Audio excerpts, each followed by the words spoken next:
दोस्तों, railway group D का form fill करने में काफ़ी दिव्यांग भाई बहनों को या नॉर्मल भाई बहनों को भी बहुत दिक्कतों का सामना करना पड़ रहा है।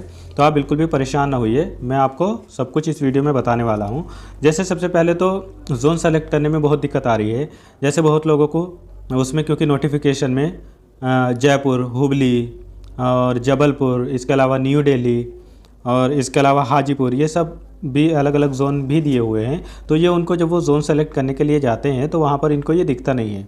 तो मैं इसका सोल्यूशन आपको बताऊंगा कि किस तरीके से आपको इसको सेलेक्ट करना है। दूसरी बात, आपको ये बहुत दिक्कत आ रही है कि जो जात प्रमाण पत्र है यानी कास्ट सर्टिफिकेट है वो सेंट्रल लेवल का अपलोड करना है कि स्टेट लेवल का अपलोड करना है। या जो दिव्यांग भाई बहन है उनको जो डिसेबिलिटी सर्टिफिकेट नंबर देना है या यूडीआईडी नंबर देना है वो कौन सा और कहाँ पे कौन सा फिल करना है। तो आप इन सब बातों को लेकर अगर परेशान हैं तो इस वीडियो को पूरा अंत तक देख लीजिए, आपकी सारी प्रॉब्लम सोल्व हो जाएगी। जो आरआरबी में सेलेक्ट करने के लिए बहुत दिक्कत आ रही, जोन सेलेक्ट करने के लिए, उसका भी पूरा सोल्यूशन मैं आपको बताऊंगा। तो बने रहिए मेरे साथ में आखिर तक इस वीडियो में। चलिए सबसे पहले हम देख लेते हैं जोन को कि किस तरीके से कौन सा जोन कैसे सेलेक्ट करना है। दोस्तों, जब आप रजिस्ट्रेशन वगैरह सब कुछ करने के बाद में यहाँ पर अपना आते हैं लॉगिन करने के बाद में, और यहाँ पर आपको ज़ोन सेलेक्ट करना होता है। अब इसमें देख लीजिए कौन कौन से ज़ोन आपको दिखाई दे रहा है और कौन से नहीं दिखाई दे रहा है, उनके लिए क्या सोल्यूशन है। सबसे पहले इसमें अहमदाबाद, अजमेर, बेंगलुरु, भोपाल और भुवनेश्वर, बिलासपुर, चंडीगढ़, चेन्नई, गोरखपुर, गुवाहाटी, कोलकाता, मुंबई, पटना, प्रयागराज, रांची, सिकंदराबाद ये आपको दिखाई दे रहा है। लेकिन आपको यहाँ पर कहीं भी जयपुर, हुबली, जबलपुर, न्यू दिल्ली और इसके अलावा हाजीपुर नहीं दिखाई दे रहा है। तो इसके लिए आपको करना ये है, जिन लोगों को जयपुर में जिन लोगों के लिए पोस्ट है और वो जयपुर से फिल करना चाहते हैं तो उनको यहाँ पर आरआरबी जो सेलेक्ट करनी है वो अजमेर सेलेक्ट करना है। एक्चुअली में जो ये नोटिस निकाला है रेलवे ने वो आरआरसी वेस्टर्न रेलवे करके निकाला है। तो जयपुर वाले ध्यान देंगे, जो चाह रहा है जयपुर से फॉर्म फिल करने के लिए वो यहाँ पर अजमेर फिल करेंगे। इसके बाद में अगला आता है जो हुबली नहीं दिखाई दे रहा बहुत लोगों को, हुबली।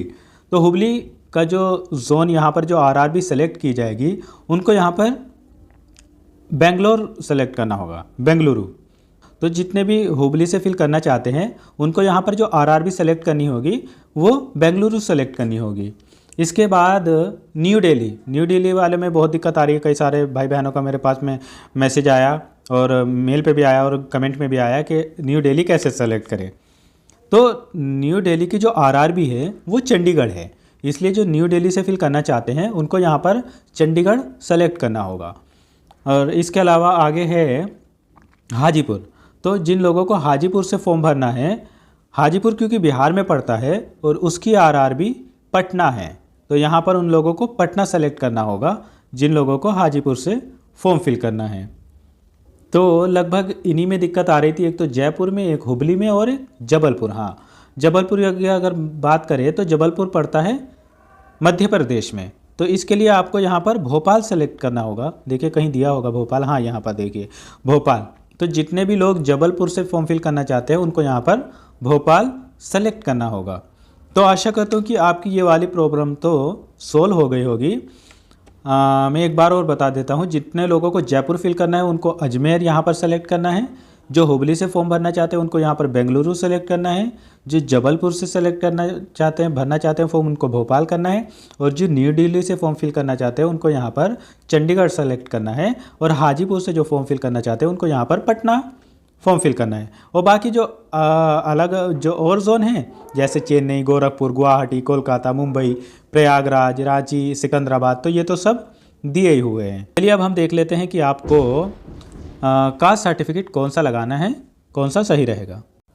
दोस्तों, यदि हम जात प्रमाण पत्र या कास्ट सर्टिफिकेट की बात करें तो कास्ट सर्टिफिकेट जो है अगर आपके पास में सेंट्रल का बना है तो अच्छी बात है, लेकिन अगर आपके पास में स्टेट का भी बना है कास्ट सर्टिफिकेट तो अभी उसमें कोई ऐसी दिक्कत नहीं है कि आप उसको अपलोड ना करिए या आपका फॉर्म रिजेक्ट हो जाएगा। ऐसा कुछ भी नहीं होने वाला है। अगर आपके पास में स्टेट लेवल का भी कास्ट सर्टिफिकेट बना हुआ है, जैसे SC ST OBC, जितने भी SC ST OBC वाले हैं, क्योंकि जनरल का तो नहीं लगता है, तो SC ST OBC वालों का जितनों का भी अगर सेंट्रल लेवल का बना है तो ठीक है।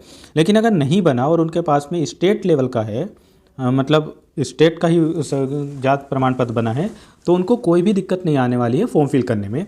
आपका फॉर्म अच्छे से फिल हो जाएगा और फॉर्म आपका रिजेक्ट नहीं होगा। हाँ, जब आपका पेपर क्वालिफाई हो जाएगा, पेपर एग्ज़ाम हो जाएगा और आप क्वालिफाई कर जाएंगे, उसके बाद में जब आपकी डीवी होगी, तो अब डीवी के समय आप अपना नया सेंट्रल लेवल का सर्टिफिकेट बनवा लीजिएगा।